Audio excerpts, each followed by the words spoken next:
Hey there, welcome to Writing Practices. Today we're diving into how to write an employee incident report, something you may need in case anything unexpected happens in the workplace. Now let's break this down step by step. First things first, you want to start with the basic details. You'll need the date, your name, job title and department at the top of your report. These are important so the person reading it knows who's submitting the report and when. Next, include the date and time of the incident. This makes sure there's no confusion about when everything happened. These small details matter, especially if the incident needs to be reviewed later. Alright, now comes the most important part, the description of the incident. Here, you want to clearly describe what happened, how it happened, and where it took place. The key here is to stick to the facts. Imagine you're explaining it to someone who wasn't there. For example, say something like, "At 2:30 p.m., I slipped on a wet floor near the kitchen.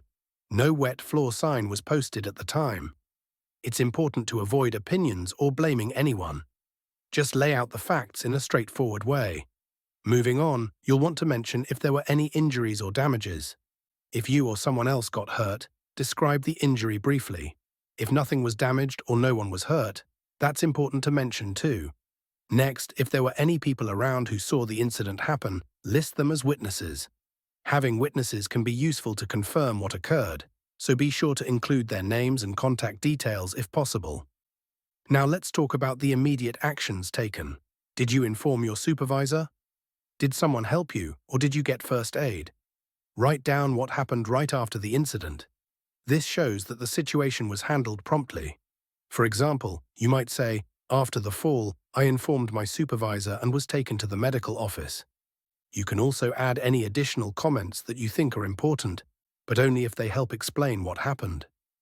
Don't add anything unnecessary, just stick to what might be useful. Finally, you'll wrap up the report with your signature and the date. If required, have your supervisor sign it too. And that's it.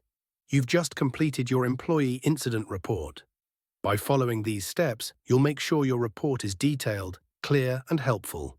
Thanks for tuning in, and don't forget to check out more helpful tutorials on writing practices.